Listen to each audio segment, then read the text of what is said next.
Hi, welcome back to Heretic Owl Tarot.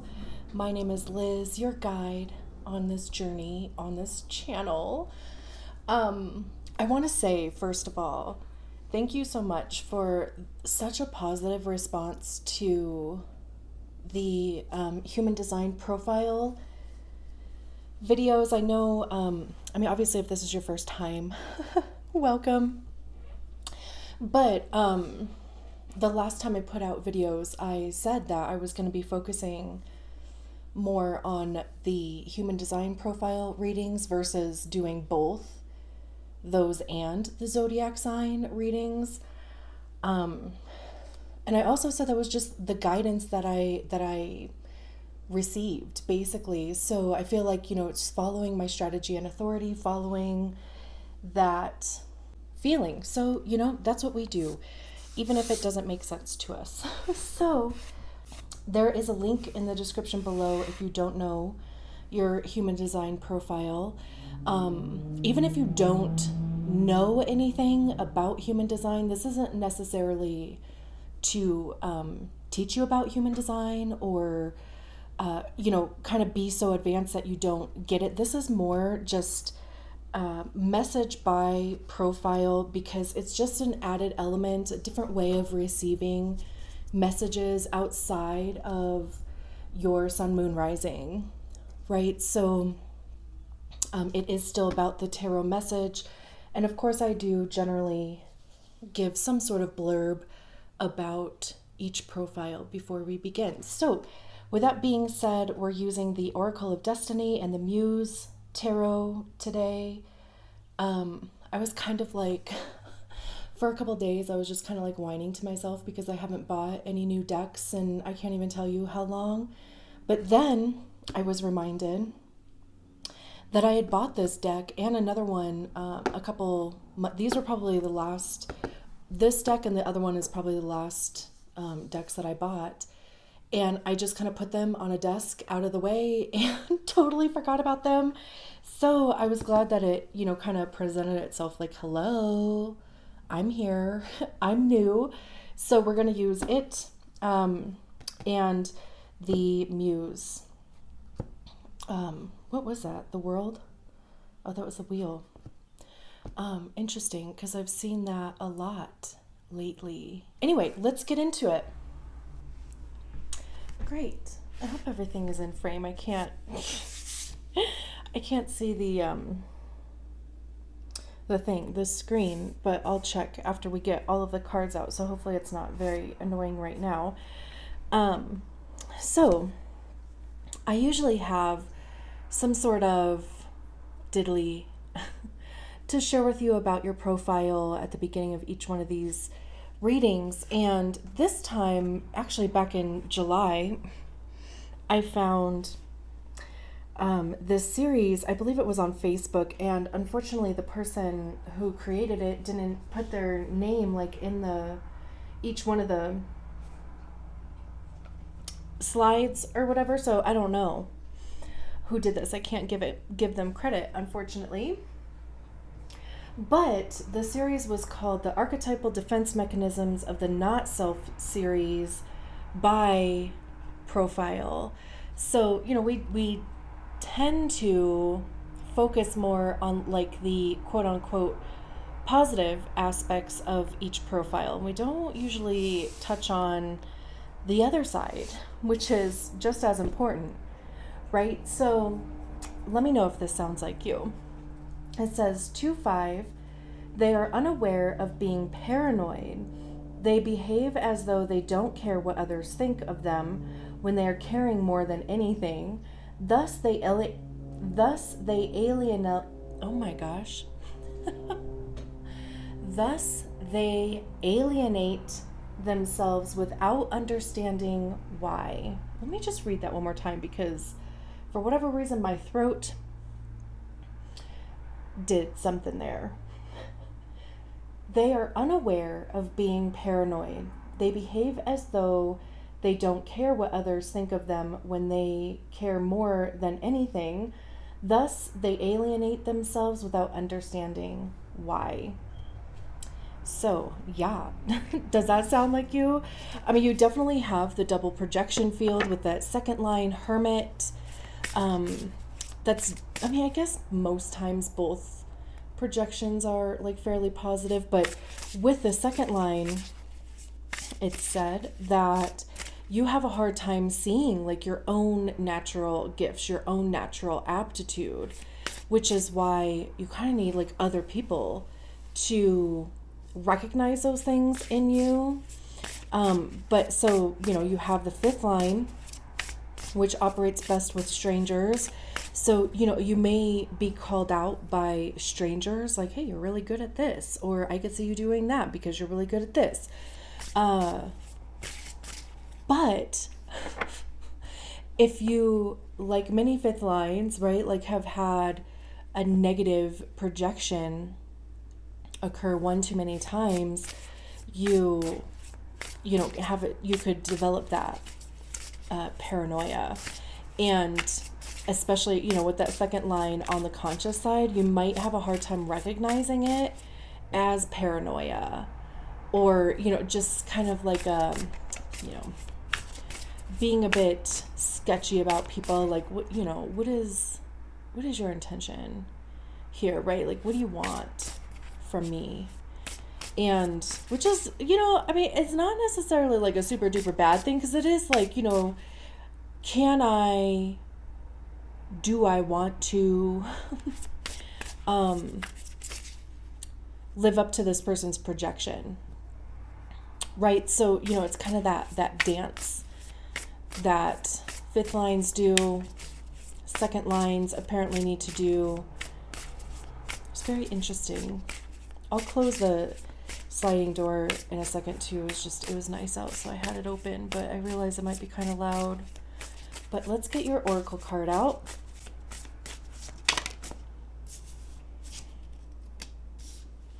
Ooh, I haven't seen this one yet. Destiny, Absence. Very interesting. We're going to read from it, or read about it from the book. What's up with the throat?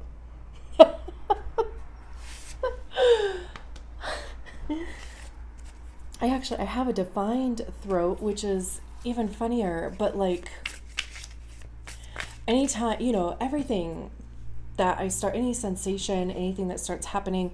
And actually, I meant to mention when I was shuffling the cards, the green and black part of this card kept like catching my eye, but it felt more like a beetle, or, you know, some kind of insect. And I had the thought, I wonder if you are seeing the same kind of bug around, like maybe it's a type of a beetle or just a type of insect.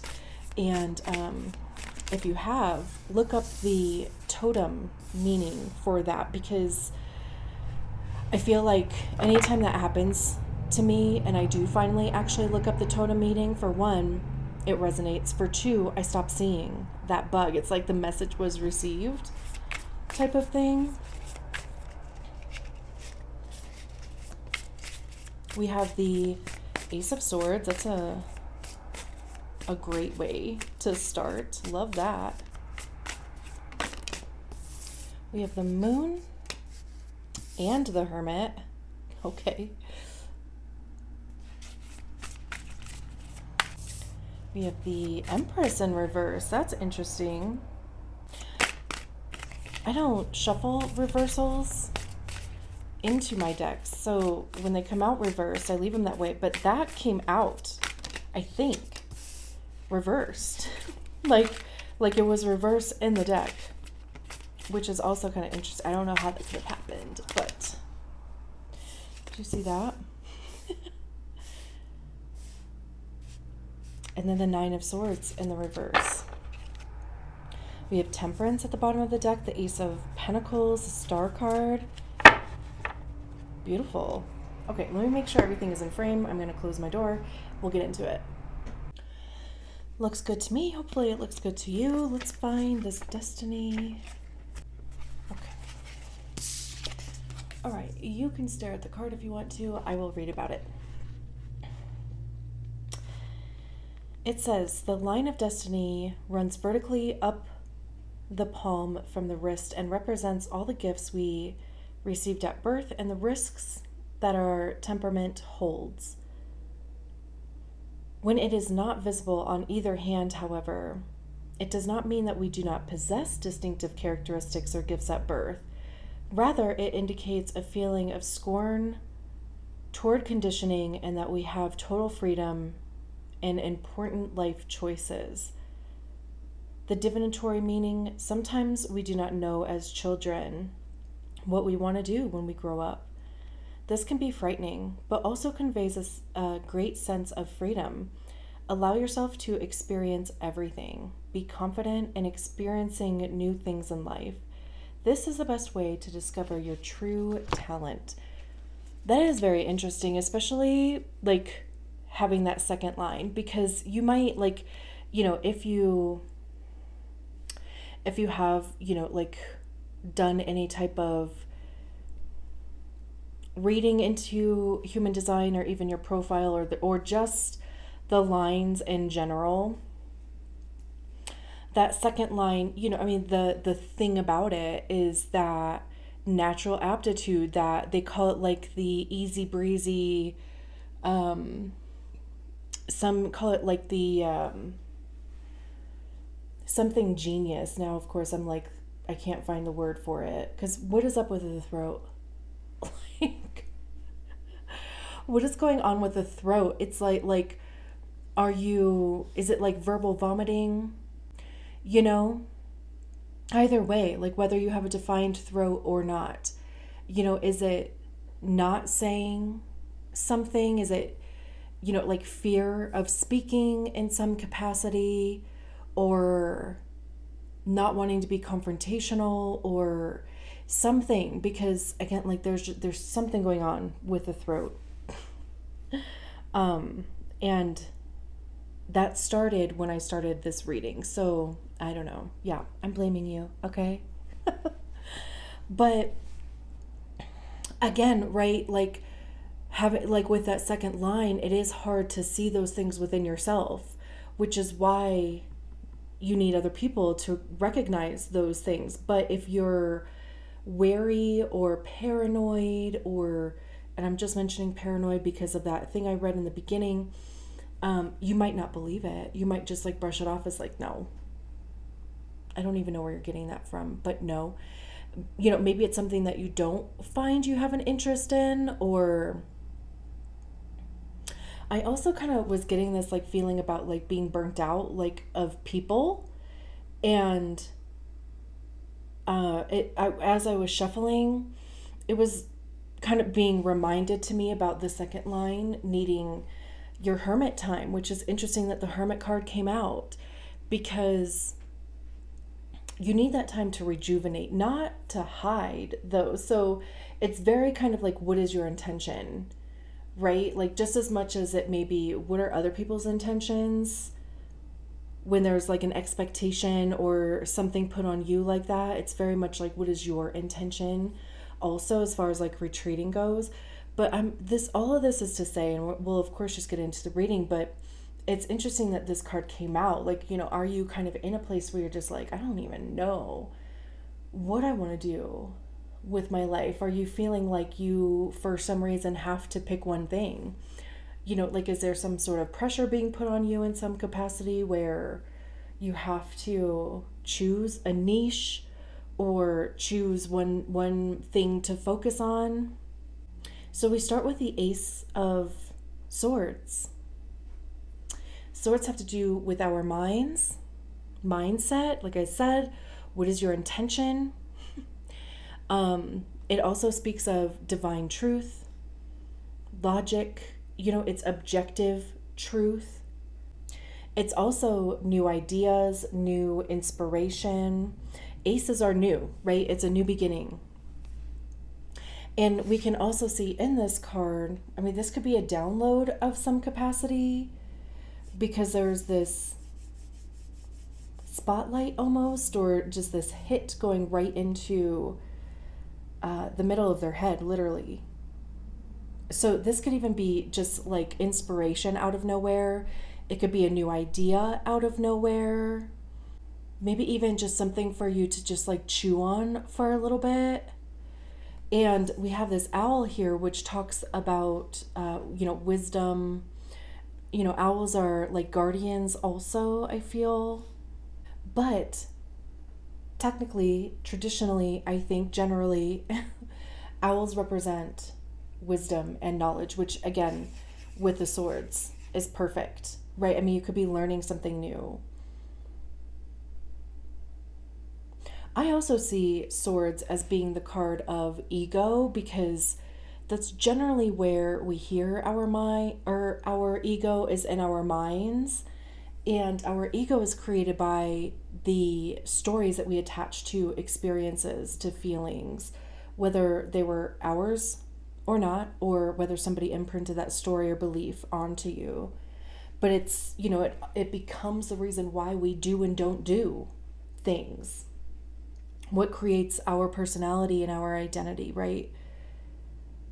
And as I was shuffling, I kept looking at these two triangles right here. There's mountains in the background, and I just got this feeling with this that, and it even kind of looks like the sky. We have the sky around here with clouds, but I was getting this feeling while I was staring at this part of the card that maybe you're coming up against something that you haven't come up against before, because generally in tarot, mountains represent the journey, the ebbs and flows, the ups and downs. It's not just one kind of straight shot. And with this part, these two triangles at the front looking different, it may even require you to perceive something differently, especially with it being on the Ace of Swords. You might be focusing on one area, and like separating that from the group in some capacity. But then we have the Empress in the reverse. I will say I probably wouldn't it's interesting, because my first thought when this came out was that this coming weekend on the 14th, we have that, is it a solar eclipse, I believe, in Libra?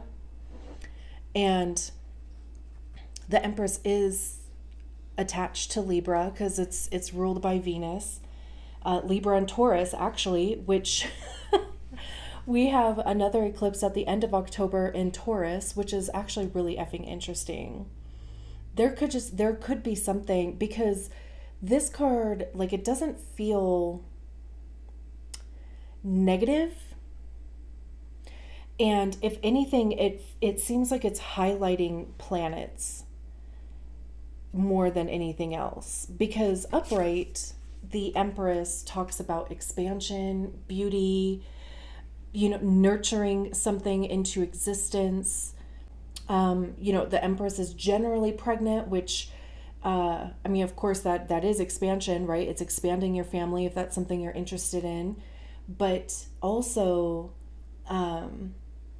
expanding opportunity. Like fertility and pregnancy in tarot is about reproducing abundance, reproducing opportunity in your life. So generally, let's play a game. How many times have I said generally so far? I feel like it's been at least 12. But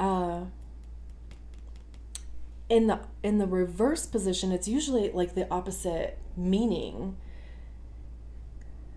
But I'm not getting that. I feel like the focus here, maybe there are some big transits coming up for you. Like maybe Libra is your sun, moon, rising, specifically rising. Maybe even Taurus, because, again, we have another eclipse at the end of the month in Taurus.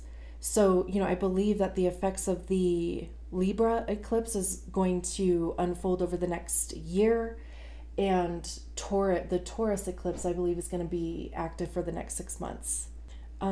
So, it may be a pretty transformative year, and there could just be something coming up for you, especially with this paired with the Ace of Swords. Like maybe there is just a new idea that's going to unfold for you over the next year. And maybe that is because you have a lot of like big transits coming up in your chart. Because, I mean, upright, the focus is on this figure, the Empress, right? Like almost kind of like taking off her veil, or at least holding it up in order to like be seen, right? And it's almost like she's unveiling the galaxy, or like the universe back here.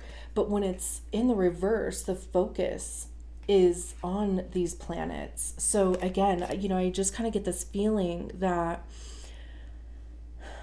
the Empress coming out in the reverse was more to emphasize transits coming up here for you that are going to have a pretty decent impact on your life going forward. And with the moon being like literally smack dab in the middle, I feel like it's going to be something that it's like going to come out of the blue. Again, even just this, like I said, with the Ace of Swords, like it could just be something that drops into your consciousness out of the blue, but with the moon being there, it's like it was not even anything on your radar. Nothing you probably even considered. Maybe not even a direction that you would have, chosen yourself, which is why it's probably even better. This, also too, like strategy and authority, right? Your strategy and authority is meant to help you enter into the correct quote unquote experiences for you. Your profile is how you interact with those experiences. So this could be very heavy on, following strategy and authority also. The moon is attached to Cancer or Pisces, depending on who you ask. But in astrology, Cancer is associated to the moon. And in tarot, the moon talks about like the subconscious. And also it's like, all of the information maybe hasn't been revealed yet, or you don't have a lot of the information yet. It can speak to secrets, or, just, it's kind of like what happens in the dark will be brought into light type of thing, which is kind of where that secret comes from. So again, I'm not getting this like low vibe, like, energy from it or anything, but it does feel like, and again, even, right, like we were just talking about the eclipses. So this could even just be kind of like a double confirmation that, these two eclipses that are coming up this month and over the next 6 months, over the next year, and specifically you would want to see where Libra is in your chart, and you would want to see where Taurus is in your chart. Because depending on what houses those signs are in, that's going to be where you should recognize the most impact with these eclipses. So I do, I think that's interesting too. It's kind of like this double confirmation, like I said, about paying attention to the things going on in your life over the next 6 months, over the next year. But it could just be going in a completely different direction, which is good because it's also paired with a Magician. We have two aces here, and we have these two cards that are literally it's what are the odds, truly though, okay? What are the odds that the one card, I believe, I don't think there's any other card in the tarot deck that is Libra and Taurus. What are the odds that card would come out with the moon card? Okay? So I feel like there's something. And, the Magician, again, it's a 1. So, we have 2 new beginning cards catty corner from each other. I think that has a meaning to it too. The Magician card says that you have exactly what you need in order to manifest a thing. We can literally see, that this is coming down into their consciousness from the ethers, right? I always think of Harry Potter. But like with the Magician card specifically, because it reminds me of the Sword of Gryffindor. And, the Sword of Gryffindor shows up to whoever needs it at the exact moment that they need it. And that's what the Magician card is for me, because I think a lot of us get stuck in what we don't have, as a reason or an excuse or whatever for not starting something new, for not going for it. Like, we don't have enough time, we don't have enough money, we don't have enough resources, like just emotionally drained, or whatever the case may be. Like, we don't have enough of something that we feel we need in order to actually do the thing. But the Magician card is like, no, you have exactly what you need right now, or at the time that this shows up for you, to do the thing. And whatever you need, whether it is time or resources or money or emotional support or whatever, like that will show up for you when you need it.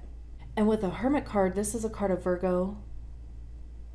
But again, I find it interesting that the Hermit card came out when we're talking to a second line, especially a conscious second line, right? This could go like one or two ways. Well, three. We're going to talk about all of them. The Hermit card talks about going within. There's a healing aspect to it. There's a bit of a lone wolf kind of vibe to it too.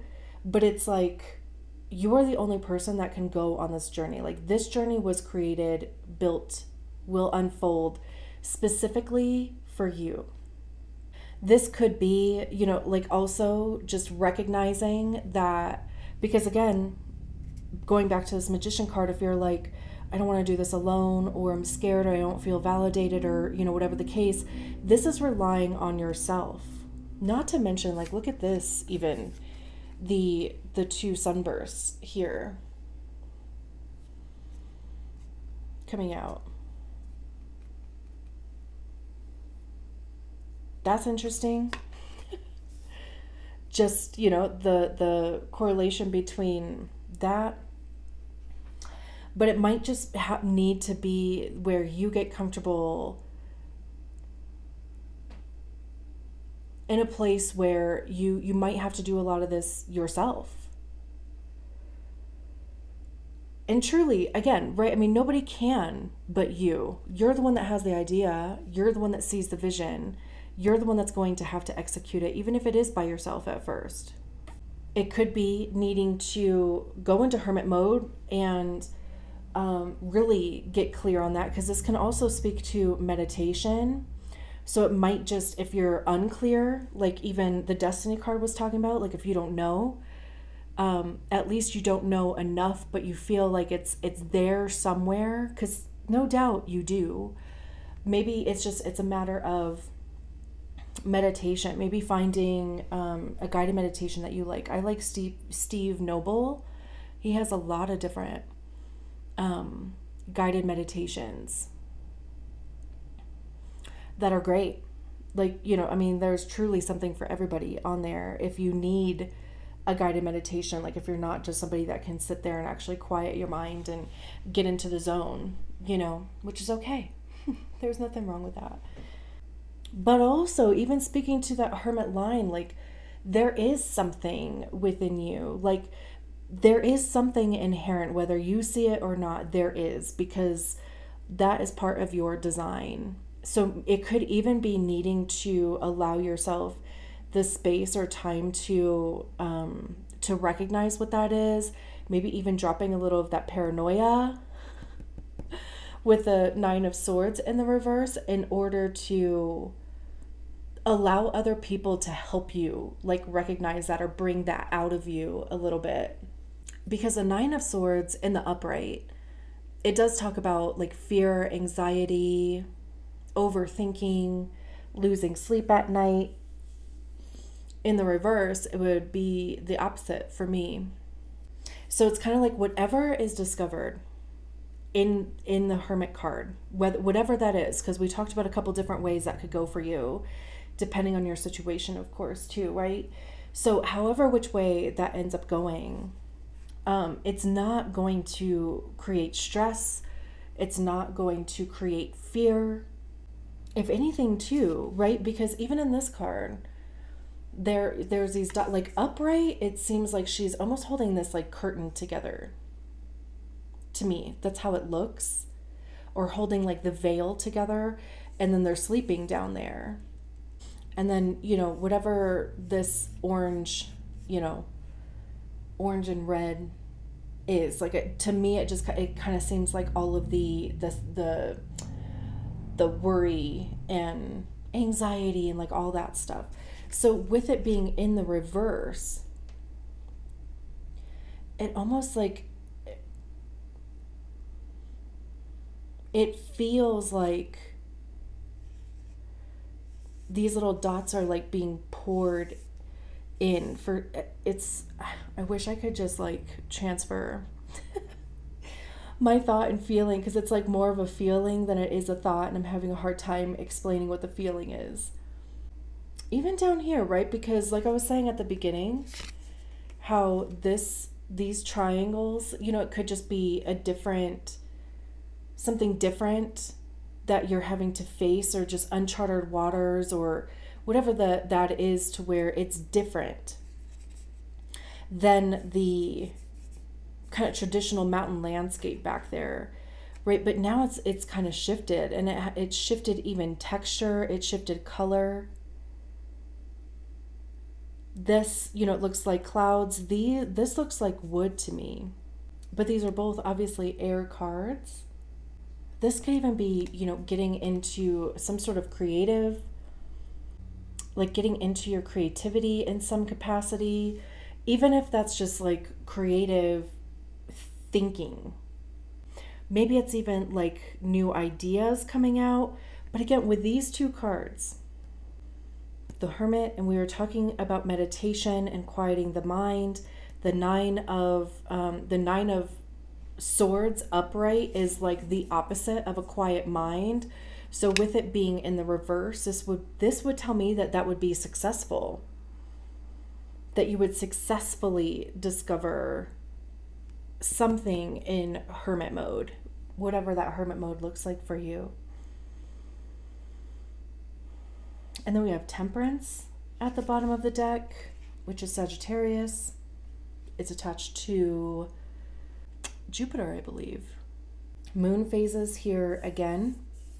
I just, I get this feeling of like just remembering it's just a phase, because I feel like the feeling that I'm getting from Temperance is that there are going to be so many things that are changing over the next year, 6 months, year, where it's like, don't get attached to anything.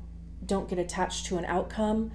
Don't get attached to a way that something looks today, because it could change tomorrow. It could change next week. It could change next month. But it's like, it's going to get better though. Because also, Temperance talks about, there's a patience aspect to it. It's about going through the motions. Like I always think of tempering chocolate, and how, there are certain steps that you have to go through in order to properly temper chocolate. And if you try to rush through, if you skip steps, then it's ruined. You have to go back to the beginning. So it's like very much part of the process. It may not be all sunshine and rainbows, but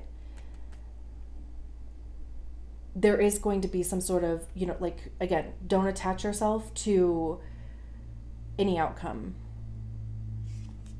We have the Page of Pentacles. Did I say the Ace of Pentacles before? That's kind of interesting. The Ace of Pentacles isn't even anywhere to be found. Didn't I say that? It's the Page, which is, the Ace of Pentacles is a new opportunity, new resources, new income, new something. And when we get to the Page, it's like that thing already exists, and now we're going to like put it into practical. I keep thinking of the word solution, practical solutions, but that's not the word that I'm actually looking for. practical practice. Anyway, this is like when you start a new job or you start a new field of study or, something along those lines. It's already there. You're just starting it. It could be researching something new. Again, even though, right? Like, because we're talking about that, whatever it is going to take you in a new direction. This is that new direction, and it could be what you do for work. It could be how you make an income. It could be where your resources come from. Pentacles also have to do with our money, or excuse me, our physical body. So it could have to do with your health. It could have to do with all those things. We have the Star card, which is Aquarius. Trusting the process. It's faith, it's hope. I see the Star card as that literal space between the 5D where we manifest and the 3D where we are trying to manifest it in. And the star is right between. So, it's being up in the 5D in that meditation state, right? And visualizing and getting clear on what it is that you want to manifest. And then in the 3D, it's taking steps towards that thing and trusting that process, right? Like trusting that it will show up for you. We have the 9 of Wands, which is a wounded warrior card. We have 2 9s also. But this is just, it's also like recognizing that, like, it is going to take action from you, and it is going to take work. And sometimes that could be, exhausting, but it's also like we have the Wheel of Fortune after that, which is also Jupiter. It's also, it's something that is going to change things for you, which is all the more reason to get your ass kicked, right? Like, I would much rather have my ass kicked over something that I love and that I enjoy doing versus like a corporate job, basically, as one example, right? Anyway, I'm going to leave it there. Thank you so much for allowing me to read your cards. I will talk to you soon. Bye.